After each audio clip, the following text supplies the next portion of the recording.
If a house can remember, ours remembered the sounds, the prayers that weren't prayers, the footsteps at 3 a.m., and the name someone whispered behind the walls. Mine. We moved to Blackwater Bend in late autumn when the river was low and the fog sat on the water like a sleeping animal. Mom said the farmhouse had good bones, which was her way of telling June and me to ignore the smell of wet wood and mouse droppings. The realtor said the place had been empty for years, owned by a forestry trust that forgot it existed, but the mailbox still knew our name by the end of the week.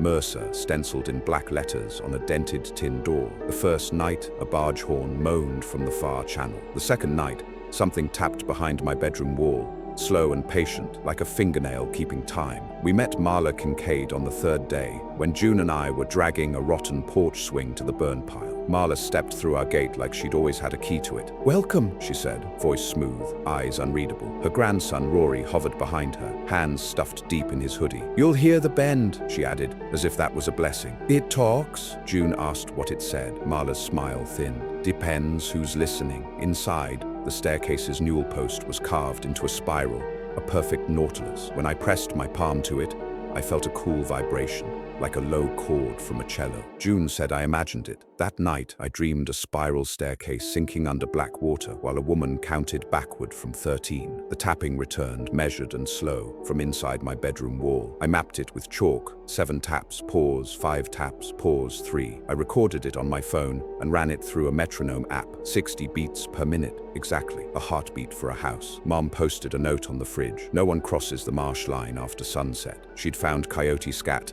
and a collapsed hunter's blind near the reed beds. But it wasn't coyotes that scared me. It was the memory of Marla's voice, saying, "The bend talks." At dusk, Rory whistled from our fence line. "You hear it yet?" he called. I didn't answer. He grinned anyway, eyes unfocused, like he was listening to something I couldn't hear. There was one door upstairs that stuck even when Mom threw her shoulder into it. June and I took turns with the key, but it only turned halfway and caught like the lock had grown teeth. That night, something scraped right behind that door, soft as fabric, then stopped as my hand touched the knob. Marla left a gift on our porch, a glass jar with a dead moth pinned inside, and a slip of paper that read, "For the listening." Mum said it was just a weird country thing and dropped it in the trash. That night, the tapping in my wall accelerated to 90 beats per minute. The moth jar was back on our porch by morning. Rory caught me loading wood. "Don't throw away the jar," he said, eyes flicking toward the Kincaid property, a crooked spread of sheds and shipping containers sinking into blackberry canes. "She'll just make another one." I asked what listening meant. He touched the faint tuning fork behind his ear. "She thinks the bend plays notes only we can hear.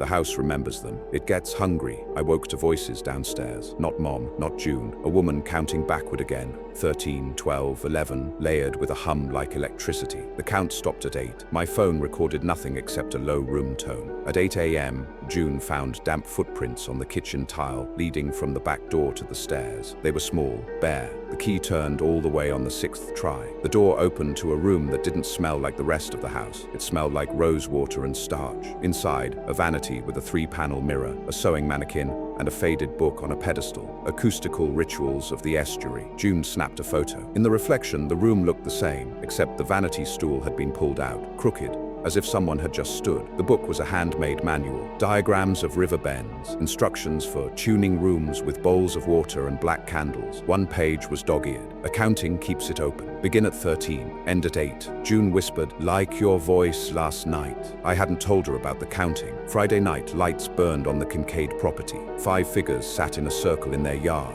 bowls of water at their feet, heads bent. From our porch, the sound reached us, low, layered humming that made the screen door vibrate. "Close your ears," Mom said, half joking, half not. June and I watched anyway. When the humming stopped, the river pulled the fog back like a curtain. For a heartbeat, we saw the bend clearly, and someone standing in our upstairs window. I cut a small square of drywall where the tapping was strongest. Behind it, no insulation, just lath and a folded scrap of paper pinned with a rusty nail. "Keep count. Do not stop at 7. Under it, a dark stain like old tea.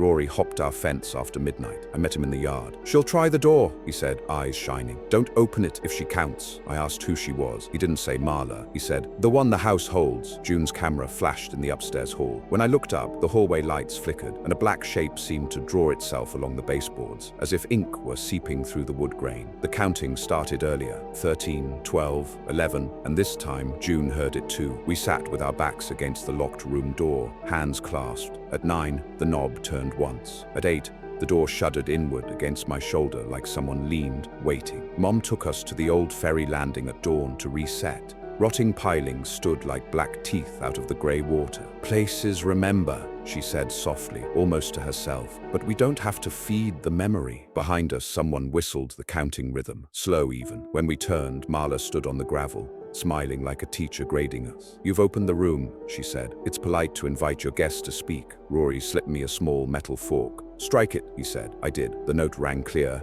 vibrating in my palm. The house seemed to answer, a faint resonance through the floorboards, like a sigh. "It was hers," Rory said, "the one who counted." Marla found her book. She never found her bones. We set bowls of water around the upstairs hall, just like the book. The water trembled when the counting began. 13, 12, 11. The locked room door was open now. A crack of darkness, like a mouth. At 9, the water stilled. At 8, the hallway grew colder, breath showing in pale clouds. And then, another sound layered under the counting, a child's voice. "Don't stop at 7. June and I stepped into the room. The vanity mirror showed us and something behind us. Small bare feet under the vanity, toes grey with silt. I didn't look down. I kept my eyes on the glass. "We're listening," I said, voice shaking. The mirror surface seemed to shiver. In the glass, the spiral of the newel post expanded, spiraling, until it was a whirlpool, swallowing the room, the house, the bend. The child's voice rose to a thin scream. "Don't let her count to 7. The counting fell to 9, then 8, then 7, said a voice that wasn't a child's. A woman's voice, patient and pleased. The vanity drawer slid open on its own. Inside lay a coiled length of black ribbon, embroidered with tiny seeds of glass. I grabbed it without thinking. The room exhaled. The air went warm for a moment, and all the bowls of water bulged upward, convex, as if gravity had flipped. Down the hall, the front door rattled on its hinges. The book had a page on binding knots. June found it fast, flipping with shaking hands. "Tie the mouth, tie the step, tie the count at 6. We wrapped the ribbon around the newel post, once for the mouth, once for the step, once for the count. My hands went numb with cold as I pulled the knot tight. The counting stopped at 6. Silence rang so loudly it hurt. By morning, the bowls were still, each with a tiny bead of silt settled in the center. We followed the trail of silt to the marsh's edge where the ground smelt of copper and brine. Under a collapsed blind, Mum's shovel struck something that clinked not like stone but like glass. It was ajar, cracked. Inside it, a moth and a braid of black hair. June gagged. Rory stood at the line of reeds, arms folded. "She hid what she couldn't digest," he said. "She's been hungry a long time." Marla arrived with a basket like she'd been invited for tea. "You tied the count," she said. "Clever." She set the basket down. Inside, a coil of black ribbon, longer than ours. "You'll need more."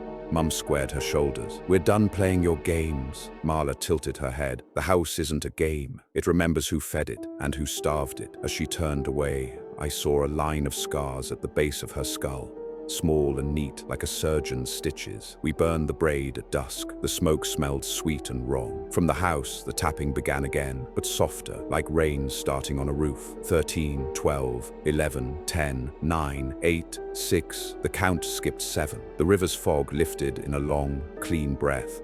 And for the first time since we'd arrived, the bend was quiet. In the silence, the house gave one final creak, and the spiral felt warm under my hand. When I sleep now, I don't dream of counting. I dream of the ferry pilings and clear water between them. The jar on our porch hasn't returned. Rory doesn't hop the fence anymore. Marla still watches from the blackberry canes, her hands folded polite as prayer. Some nights I think I hear a child running down the stairs, light and quick, and then stopping at the 6th step to listen. If a house started counting behind your walls, would you listen or would you run? Tell me in the comments what you'd do at Blackwater Bend.